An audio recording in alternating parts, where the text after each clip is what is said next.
Crusades एक war हुआ था, उसके बाद यहाँ पे हम देखेंगे कि लैटिन कैसे आती है। तो जो रिवाइवल ऑफ क्लासिकल लिटरेचर है, जैसे कि आपने होमर पढ़ा है या फिर ओविड पढ़ा है, तो जब आप क्लासिकल की बात कर रहे हो आपके माइंड में क्या आता है कि जितने भी वर्क्स हैं they are all in either in Latin or in Greek. तो हम देखेंगे कि जब चौसर आया था तो वो जो टाइम पीरियड था वो रेनेसा का टाइम पीरियड था। रेनेसा 15th सेंचुरी में आया, लेकिन ऐसा नहीं है कि रेनेसा जस्ट एकदम से आउट ऑफ सडन पब्लिक हो गया या फिर आउट ऑफ सडन वो सोसाइटी में स्प्रेड हो गया, ऐसा नहीं हो सकता है। अगर कोई भी चीज़ आ रही है तो ऑब्वियसली जो उसका एक पेव था, जो एक रास्ता बनाया जा रहा था, वो पहले से बन रहा था।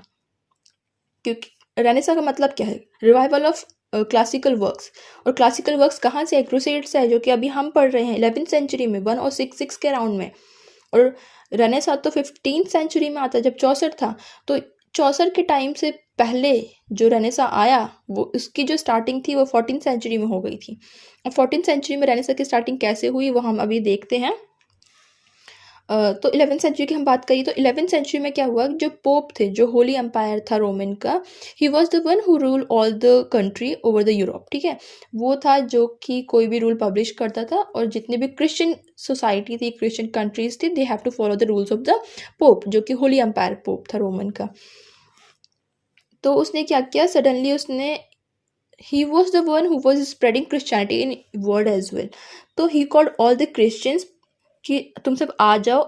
he called all the Christian people in Europe to fight against the Muslims। तो Muslims के अगेंस्ट फाइट करने के लिए बुलाया, who were reclaiming the holy land, Asia के अराउंड का एरिया हम बोल सकते हैं। तो उन्होंने बोला कि जो मुस्लिम्स हैं who are reclaiming the land, हमें उनको यहाँ से हटाना है, उनको उनकी लैंग्वेज को, कल्चर को सप्रेस करना है, and we have to establish Christianity here as well।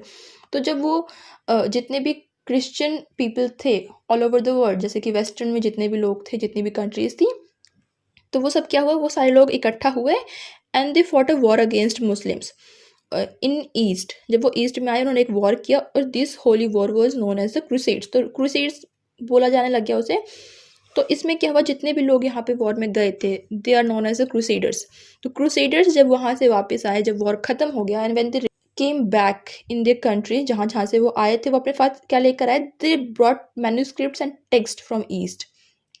अपने साथ वो ईस्ट से टेक्स्ट लेकर आए, स्क्रिप्ट्स लेके आए, which was written in Latin or Greek language. वो क्लासिकल टेक्स्ट थे, और क्लासिकल टेक्स्ट जब यहाँ पर आने लग गए, जो कि ग्रीक में लिखे गए थे, रोमन में लिखे गए थे, जो इतनी भी चीज़ें थी लेटिन में लिखे गए थे, उनमें किन किन के वर्क्स थे, about the works of Roman philosopher, scientist, mathematician, इन सब के वर्क्स उसमें इंक्लूड थे।